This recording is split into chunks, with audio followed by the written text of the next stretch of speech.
आज हम लोग इस वीडियो में समझ लेते हैं आधुनिक इतिहास, यानी हम लोगों को सबसे ज्यादा जरूरी है आधुनिक इतिहास के बारे में पढ़ने का, जिसमें हम लोग यूरोपीय कंपनी के आगमन से स्टार्टिंग होता है आधुनिक इतिहास। तो हम लोग वहां से स्टार्ट करते हैं। अब ये है, आप लोग को समझ में आएगा कि यूरोपीय कंपनियों का आगमन का जो क्रम क्या था और यूरोपीय कंपनियों के स्थापना का क्रम क्या था, मतलब वो उनका स्थापना कब हुआ था और उनके आगमन आने का क्रम क्या था। ये दोनों चीज आपसे पूछा जा सकता है क्योंकि अलग अलग हो जाता है, ये आपको बताना पड़ेगा। अब इसमें देखिए, जब यूरोप से कंपनी आई थी, यूरोपीय कंपनी आई थी, तो पहले वो लोग आते थे तुर्की की तरफ से, जो कुस्तुनतुनिया था वहां से वो लोग आ जाते थे। उन लोगों को ज्यादा दिक्कत नहीं होता था और आकर के भारत में व्यापार करते थे। लेकिन इन लोग कंपनी आकर स्थापना कर देते हैं और हम लोग तभी से लेकर के हम लोग 1947 तक पूरा ये बवाल देखते आते हैं, क्योंकि धीरे धीरे लोग अंग्रेज बसना स्टार्ट कर देते हैं, पुर्तगाल बसना स्टार्ट कर देते हैं, फ्रांसीसी, डेनिश, मतलब जो आते हैं तो कुछ कुछ साल तक रहते हैं और फिर चले जाते हैं। तब से लेके हम लोग 1947 तक पूरा देखते हैं। अब इसमें हम लोग का भैया पढ़ना पड़ता है, हम लोग को आधुनिक भारत का इतिहास भी कहो या फिर आधुनिक इतिहास कहिए, तो इसे के बारे में हमें पढ़ना पड़ता है। मेन मुख्य कारण था कि जो कुस्तुनतुनिया था उसका पतन हो गया था। और पतन कब हुआ था? तो हुआ था 1453 के लगभग इसका पतन हो गया था कुस्तुनतुनिया का। 1453 में कुस्तुनतुनिया का पतन हो गया। अब यूरोप के लोग चाहते थे कि हम भारत में व्यापार करने पहुंचे, तो उनको भारत में व्यापार करने का कोई रास्ता नहीं दिख रहा था कि वो किधर से अब जाएं, क्योंकि मान लीजिए कि भारत के इस रास्ते से लोग आना स्टार्ट किए थे और यहीं से कुस्तुनतुनिया तुर्की वालों ने इधर तुर्की एरिया बंद कर दिया, तो वो जाए कहां से। तब इन लोगों के माइंड में एक आइडिया आया, दिमाग चला कि हम लोग क्या करते हैं कि अब यहाँ से हम लोग भारत को खोजने निकलते हैं। तो देखिए, भारत में को पहले से ही व्यापार करते थे, लेकिन भारत का खोज कहा जाता है, लेकिन भारत का खोज करने वाले ऐसे कोई व्यक्ति जिसको हम कहते हैं कि वास्को डी गामा आए थे, भारत का खोज किए थे, नहीं। अन्य लोग आते थे, व्यापार करते थे, चले जाते थे। लेकिन जब कुस्तुनतुनिया का पतन हो गया था, तब समुद्री रास्तों से भारत आना स्टार्ट कर दिए थे। तब वहीं से आप लोगों का बहुत ज्यादा दिमाग हिलाने वाले ऐसे बातों को पूछ दिया जाता है और ये पूछा जाता है कि भारत का खोज किसने किया। आप भी कहते हो और हम भी कहते हैं, तो हम लोग कहते हैं कि समुद्री रास्तों से आए थे भारत में वास्को डी गामा। भारत तो पहले से ही था, क्या उसका जन्म कोई हुआ था? ऐसा तो नहीं है, पहले से ही था। कोई जन्म तो क्या नहीं था, क्योंकि पहले से ही वहां पे व्यापार होता था। हम लोग प्राचीन इतिहास से पढ़ते आ रहे हैं, उसमें भी ऐसा होता था। ये तो आधुनिक इतिहास है। तो हम लोग को समझना होगा कि यूरोपीय कंपनी के आगमन का जो क्रम क्या था। तो पहले क्रम में हम लोग देखते हैं कि पहला जो व्यक्ति आया था वो कौन था और कब आया था। तो पहले हम लोग देख लेते हैं कि ये पुर्तगाल आए थे। ये पहली जो कंपनी आई थी भारत में, ये पुर्तगाल आए थे। तो पुर्तगाल 1498 में ये भारत में आ गए थे। उस समय सिकंदर लोदी, भारत में सिकंदर लोदी का शासन चल रहा था। ये आपसे पूछा जाएगा। तो सिकंदर लोदी, आप लोग बता सकते हो कि सिकंदर लोदी का उस समय शासन काल ही चल रहा था, क्योंकि 1400, देखिए कब से कब चल रहा था, 1489 से लेकर के 1517 तक ये सिकंदर लोदी का समय, सिकंदर लोदी का समय चल रहा था। लोदी, ठीक है, क्योंकि भाई लोदी वंश चल रहा था उस समय। और आप लोग को पता होगा कि 1556 में जो पानीपत का युद्ध हुआ था, उसमें बाबर और इब्राहिम लोदी का युद्ध हुआ था, तो इब्राहिम लोदी हार गया था। तो दिल्ली में कौन सा शासन चल रहा था उस समय? लोदी वंश। दिल्ली सल्तनत काल में लोदी वंश चल रहा था, ठीक है। जब पुर्तगाल आए थे, और इसमें कौन आया था? वास्को डी गामा आया था। 1498 में वास्को डी गामा भारत आ चुका था, और उसको लाया कौन था, ये सारे के सारे आपको डिटेल में बता दूंगी। अब यहाँ पे आप लोगों को दूसरा व्यक्ति आया था, अंग्रेज। कौन आया था? अंग्रेज आए थे, ठीक है। अंग्रेज कब आया था? तो ये 1600 में आ चुका था, 1600 में। लेकिन ये 1600 में आया था। अब इसके समय काल में ये मतलब कि उस समय अकबर शासक था। 1605 तक भाई अकबर जिंदा था। 1556 से लेकर के, देखिए 1556 से लेकर के अकबर का समय काल जो चल रहा था वो था 1605, और 1605 तक ये अकबर था, और इस समय अकबर था और इस समय अंग्रेज आ चुके थे।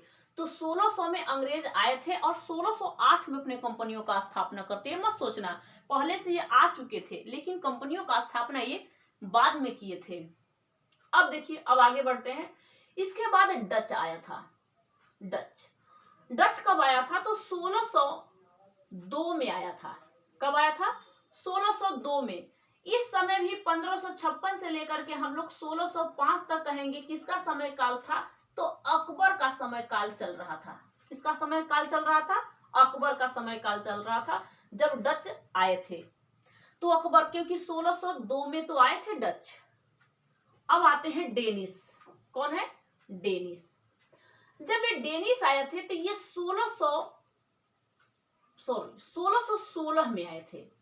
इस समय अकबर की मृत्यु हो चुकी थी, क्योंकि 1605 में अकबर की मृत्यु हो चुकी थी, और अकबर के बाद इसी का बेटा जहांगीर का समय काल चलता है। तो 1605 से लेकर के 1627 तक, क्योंकि जहांगीर की मृत्यु 1627 में हो जाती है, तो जहांगीर का समय काल चल रहा था। जहांगीर का समय काल चल रहा था जब डेनिस आए थे। उसके बाद आते हैं फ्रांसीसी। इन फ्रांसीसी आया था कब? 1664 में। ध्यान में रहे, 1664, 67 इस तरीके से आप लोग को बताया जाएगा, लेकिन 1664 में ये आए थे।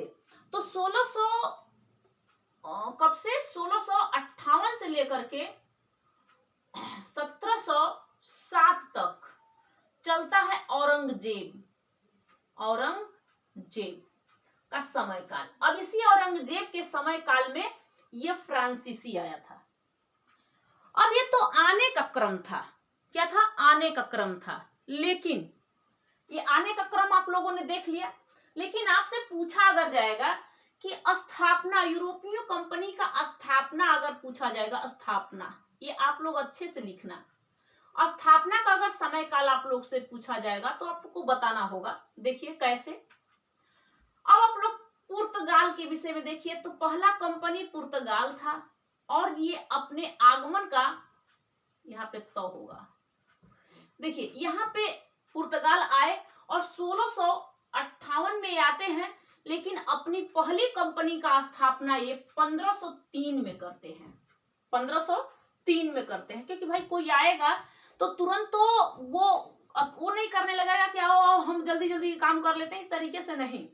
लेकिन हम लोग कहते हैं 1658 में ही कंपनी का स्थापना हुआ था, तब हम लोग 1498 में ही लिखते हैं। लेकिन हम लोग कहते हैं ना, इसका कंपनी का मेन मुख्य ये चीज है। जहां तक आप लोगों को ये दोनों में से इसे लिखना होगा, 1503 वाला। उसके बाद अंग्रेज का नहीं, अंग्रेज को अभी कट करो। कौन आता है? डच। और डच ने अपनी कंपनी को, देखो आते हैं कब? 1602 में, लेकिन 1605 में अपनी कंपनी का स्थापना करते हैं। अब इसमें आप लोग देखना कि कौन से शासक कब किसके समय काल में था। अब अंग्रेज अपनी कंपनी का स्थापना करते हैं। अंग्रेज, समझ में आया? अब अंग्रेज कब करते हैं? तो 1608 में। पहले भी मैं आपको बता चुकी थी कि 1608 में अपने कंपनियों का यह स्थापना करते हैं। उसके बाद डेनिस करते हैं। और डेनिस कब करते हैं? तो ये करते हैं आपके 1620 में। 1620 में करते हैं। और फ्रांसीसी अपना 1667 में अपनी कंपनियों का स्थापना कर लेते हैं। फ्रांसीसी 1667 में, कहीं कहीं आपको 1668 भी दिखाई देगा, लेकिन जहां तक से उम्मीद है लोग 1667 वाला राइट कर लेना, या फिर 1668 वाला भी आप लोगों को करना होगा तो कर लेना। ठीक है, देखिए जब आने का समय हुआ तभी तो कंपनी नहीं खोले थे, तो हम लोग 67 ही लिखेंगे। अब ये तो आप लोग को पता चला होगा, ये फाइनली आपको पता चल गया इनके यूरोपीय कंपनी के आगमन का क्रम और स्थापना का क्रम। अब बताइए, जब डच आए थे उस समय कौन था? अकबर था, तो उस समय भी था। जब अंग्रेज आए थे तब तो अकबर था, लेकिन जब कंपनियों का स्थापना हुआ तो अकबर नहीं था। अकबर की क्या हो चुकी थी, मृत्यु हो चुकी थी। क्या आप लोग को पता चल गया कि मृत्यु हो चुकी थी? चलिए अब हम लोग देखते हैं, आगे बढ़ते हैं और हम देखते हैं कि जो ये कंपनी आई थी तो ये कंपनियों का आगमन हुआ था तो कहां कहां कब कब हुई थी। तो हम लोग एक बार भारत का नक्शा थोड़ा सा बना लेते हैं जिससे हम लोग को पता समझ में आ जाएगा। ठीक है, जैसे ही बन रहा है आप लोग इसे बना बना के अच्छे से, ठीक है, जैसे ही बन रहा है आप लोग भी इसे ट्राई कर लेना, बनाते रहना, जो भी है आप लोग बना लेना इस तरीके से। अच्छा, जब ये पुर्तगाल आया था यानी वास्को डिगामा आया था 1498 में। कब आया था? 1498 में आया था पुर्तगाल। लेकिन ये आकर के कोचीन में, केरल के कोचीन में अपने कंपनियों का स्थापना करता है। केरल के कोचीन में 1503 में, ये केरल के कोचीन, यहाँ पे 1503 लिखी हूं, केरल के कोचीन में, केरल के कहां पे? कोचीन में। अब कब करता है? 1503 में अपनी कंपनियों का स्थापना ये कर लेता है। क्या सही बात है? क्या राइट है कि नहीं? फिर मसूलीपट्टनम में डच करता है। यहां पे है मसूलीपट्टनम, मसूलीपट्टनम। यहां पे इसने 1605 में अपने कंपनियों का स्थापना कर लेता है। 1605 में अपने कंपनियों का स्थापना मसूलीपट्टनम यानी आंध्र प्रदेश, देखो यहाँ पे आंध्र प्रदेश है, यहाँ पे ये अपने, ये जो नाम था इसका डच, ये अपने कंपनियों का स्थापना कर लेता है। उसके बाद आता है अंग्रेज, और अंग्रेज क्या करता है कि सूरत में अपनी कंपनियों का स्थापना करता है सूरत में। तो ये पूछा जाएगा, तो जो 1608 में सूरत में अपनी कंपनियों का स्थापना कौन किया था? अंग्रेज ने सूरत में अपनी कंपनियों का स्थापना कर लिया था 1608 ईस्वी में, यानी गुजरात के सूरत में ये अपने कंपनियों का स्थापना कर लिया था। डेनिस ने ट्रांकवेयर तमिलनाडु में किया था। ट्रांकवेयर यानी तमिलनाडु में, यहाँ पे है ट्रांकवेयर, यानी कि ये अपने कंपनियों का स्थापना 1620 में कर लिया था। ट्रांकवेयर यानी तमिलनाडु में, ये अपने कंपनियों का स्थापना कर लेता है। क्या भाई बात सही है? फ्रांसीसी भी सूरत में अपनी कंपनियों का स्थापना कर लेता है। तो ये कंपनियों का स्थापना 1668 में इसी सूरत में कौन करता है? सूरत में ये अपने कंपनियों का 1668 में ये अपने कंपनियों का स्थापना सूरत में ही अपनी जो अपनी पहली फैक्ट्री डाला है, ये इसका पूरा डिटेल आपको यहाँ पे मिल चुका है। क्या आपको राइट समझ में आया कि नहीं? यूरोपीय कंपनियों का ये पता चल गया, पूरे की पूरे कहानी इसकी पता चल गई होगी। अगर इसको आप लोग लिखना चाहते हो तो मैं थोड़ा सा हट जा रही हूँ, आप लोग इसे पूरा के पूरा लिख लेना, पूरा के पूरा आप लोग इसे लिख लेना, ठीक है। अब हम लोग आगे बढ़ते हैं। यहाँ पे आप लोग लिख लिए पूरा। देखिए, इसी भारत को खोजने के लिए, जब कुस्तुनतुनिया का पतन हो चुका था, तो इसी भारत को खोजने के लिए जिसका नाम था डॉन हेनरी, पुर्तगाल के शासक था डॉन हेनरी, तो इसने भेजा था बार्थोलोम्यूज डियाज को। ये 1400 कब भेजा था?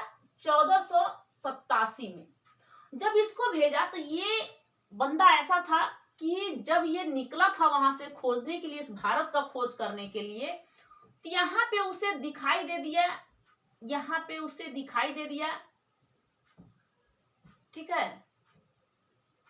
मान लीजिए कि यहाँ पे उसे दिखाई दे दिया अफ्रीका के इस जगह पे, केप ऑफ गुड होप्स के पास ये आकर के यहीं पे रुक गया, और ये अफ्रीका के दक्षिणी भाग को इसने खोज कर लिया, यानी केप ऑफ गुड होप को इसने खोज कर लिया। ये बार्थोलोम्यूज डियाज था, इसने खोज कर लिया। हेनरी भेज रहा था सबको, तब इसी के 10 साल के बाद वास्को डिगामा को भारत 1400 कब भेजा गया था? 97 में, 1497 में भेजा गया था। लेकिन अब क्या होता कि इन्हें भी पता पूरा रास्ता नहीं था और ये भी आकर के यहीं पे रुक जाते हैं।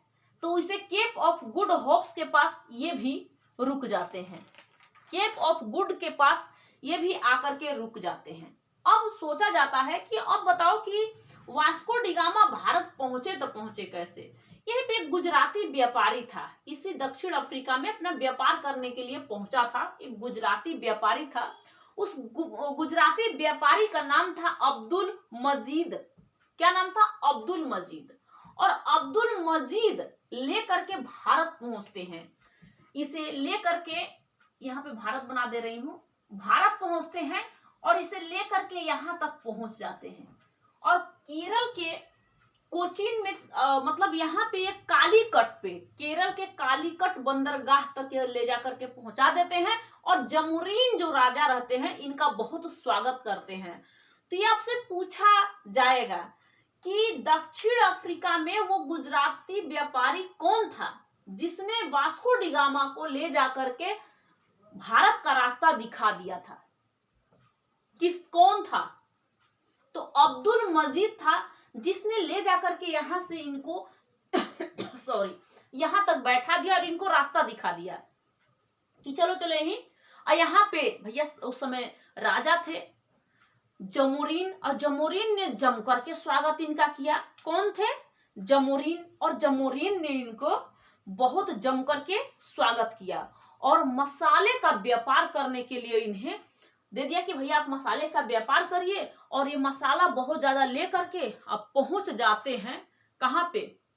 चले जाते हैं यूरोप, और यूरोप में जाकर के उसका 60 गुना मुनाफा कमा लेते हैं वास्को डिगामा। अब इसी को देख देख के और लोग आना स्टार्ट कर देते हैं कि अरे बाप रे बाप, ये तो बहुत कमाई इसका है, 60 गुना मुनाफा कमाया, कितने पैसे कमा लिया। तब एक दूसरा पुर्तगाल आता है 1500 में, मतलब 1500 ईस्वी में, जिसका नाम रहता है captain Pedro Alvarez. Captain Pedro Alvarez आता है और वो 13 जहाजों के साथ आता है, 13 जहाजों के साथ आता है और वो भी खूब मसाला लेकर के पहुंच जाता है यूरोप में और जाकर के वहां पे वो व्यापार करता है। तो फिर वास्को डिगामा फिर क्या करते हैं ना कि वहां से अब जैसे कब आए थे? 1498 में आए थे और फिर दूसरे बार फिर आते हैं। देखिए पहला बार वास्को डिगामा आए थे 1498 में, दूसरे बार फिर जाते हैं और 1502 में फिर आते हैं और 1503 में कंपनी का स्थापना यहाँ पे कोचीन में कर लेते हैं। फिर ये आकर के यहाँ तक आ जाते हैं। फिर 1524 में फिर 3 बार, 1524 में फिर आते हैं, 1524 में आते हैं और यहीं पे इनकी मृत्यु हो जाती है। फिर ये वापस नहीं जा पाते हैं। फिर इनकी 1524 ईस्वी में ये इनकी मृत्यु हो जाती है, फिर ये वापस नहीं जा पाते हैं। तो क्या आपको इनके बारे में, यूरोपीय कंपनियों के बारे में थोड़ा बहुत पता चला कि नहीं? पता चल गया। अब हम लोग डी अल्मोडा के विषय में समझते हैं। डी अल्मोडा के विषय में समझ लेते हैं। तो जब ये 1505 में आया था व्यक्ति डी अल्मोडा और 1509 तक रहा। ये आप लोगों ने रफ लिख लिया तो मैं रफ कर देती हूँ। डी अल्मोडा, देखिए डी अल्बुकर भी आते हैं लेकिन डी अल्मोडा, तो ये जो वाटर पॉलिसी का निर्माण करते हैं ये डी अल्मोडा ही रहते हैं, जो 1505 में, देखिए कब आते हैं? 1505 में आते हैं और पूरे 1509 तक ये रहते हैं और ये ब्लू वाटर पॉलिसी का स्थापना करते हैं। ये ब्लू वाटर पॉलिसी, ये ब्लू वाटर पॉलिसी का स्थापना करते हैं। यानी समुद्र के अंदर, मान लीजिए भारत है, ठीक है, ये भारत है, इस भारत में समुद्र के यहाँ पे वाटर पॉलिसी, जो यहाँ पे ब्लू वाटर पॉलिसी का ये क्या करते हैं ये इसका मतलब क्या होता है, इन्होंने क्यों किया था? जो अल्मोड़ा थे, अल्मोड़ा थे, इन्होंने ऐसा काम क्यों किया था? वाटर पॉलिसी का मतलब क्या? देखिए, ये एक जैसे कि मान लीजिए कि आप लोगों का एक लाइसेंस होता है ना, आपको यहाँ तक व्यापार करने के लिए एक पत्र देते थे, एक क्या उसका नाम था भाई, उसे देते थे और कहते थे क्या चीज की, आप ये प्रथम गवर्नर जनरल भी थे, यह पुर्तगाल का प्रथम गवर्नर जनरल भी आए थे, और ये आए थे तो इन्होंने water policy, blue water policy का स्थापना भी किया था। और ये एक कार्ड देते थे कि आप लोग कहीं भी जाकर के व्यापार करिए, ये किसी से भी लेकर के पैसे इनका कमाने का एक जरिया था, यहाँ पे कमाना स्टार्ट कर दिए थे। ठीक है, एक कमाना स्टार्ट कर दिए थे। और मिस्र, तुर्की एवं गुजरात के संयुक्त नौसेना के पास इनकी क्या होती है कि ये पराजित कर हिंद महासागर में अपना स्थिति को मजबूत कर लेते हैं, अपनी स्थिति को यहाँ तक मजबूत कर लेते हैं। पूरी कहानी, पूरी घटना नोट्स के अनुसार मैं बनाती हूँ और नोट्स के अनुसार आप लोग को बताती हूँ। तो ब्लू वाटर पॉलिसी क्या है? इसे कार्जन व्यापार कहा जाता है, इसे परमिट कहा जाता है। ये क्या करते थे, लोगों को परमिट देते थे और वहां से व्यापार करने के लिए कहते थे कि आप लोग हिंद महासागर में व्यापार करने वाले भारतीय, अरबी तथा मुगलों की अरब सागर में व्यापार ये करवाते थे, ठीक, परमिट देते थे। ठीक है, इसके बाद इन्होंने ज्यादा कुछ नहीं किया। अब इनके बारे में आप लोग को डिटेल में जाने की जरूरत नहीं है। हम लोग चलते हैं अल्बुकर के विषय में।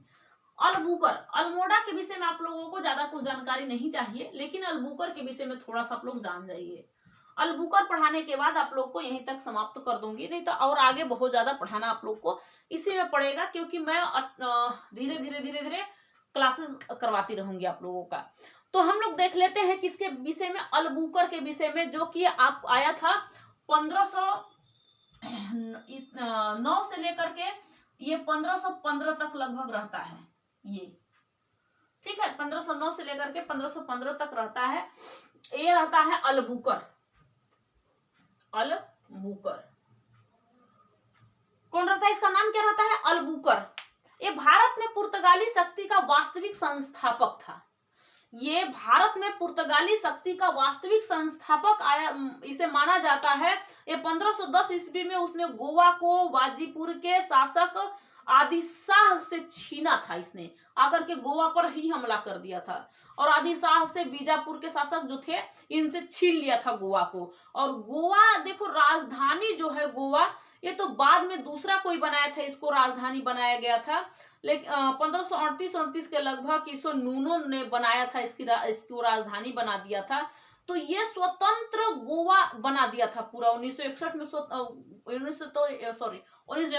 में स्वतंत्र गोवा हो गया था। लेकिन 1511 में मलक्का तथा 1515 में इसने फारस की खाड़ी के होम रूल बंदरगाह को जीता था। मतलब ये भी बहुत कुछ काम किया। इसने सती प्रथा को अंत कर दिया, इसने सती प्रथा का भी अंत कर दिया। इसने जितना भी सती प्रथा का अंत करने का इसका मतलब क्या था, ये पहले सती प्रथा चलता था, आदमी खत्म हो जाए तो औरत को सती हो जाना पड़ता था, आग में जल जाना पड़ता था। लेकिन अब ऐसा कहाँ नियम है। धीरे धीरे इस नियम को आकर के अल्बुकर ने हटा दिया था, सती प्रथा को। यूरोपियों से कह दिया कि शादी कर लो भैया इनसे, और शादी करने के बाद बच्चे उच्चे हो जाएंगे, विधवा से करो, चाहे जैसे मर्जी तैसे करो, अपना घर बसा लो आप लोग। तो इस तरीके से अल्बुकर ने ये काम कर लिया था। यही गोवा में ही इसकी मृत्यु हो गई थी और यही गोवा में इसकी समाधि बन गई। तो इस तरीके से इनके बारे में आपको जानकारी मिली। तो यूरोपीय कंपनी में इसके बारे में आपको पता चला होगा। उसके बाद हम लोग किसके बारे में पढ़ेंगे, उसके बाद हम डच के विषय में। लेकिन डच के विषय में नेक्स्ट वीडियो में बताऊंगी। यहाँ तक तो बहुत ज्यादा हो गया होगा, यहाँ तक आप लोग बहुत अच्छे से समझ गए होंगे। आई होप, मुझे ऐसा उम्मीद है। चलती हूँ, नेक्स्ट वीडियो मिलूंगी, तब तक के लिए जय हिंद, थैंक यू।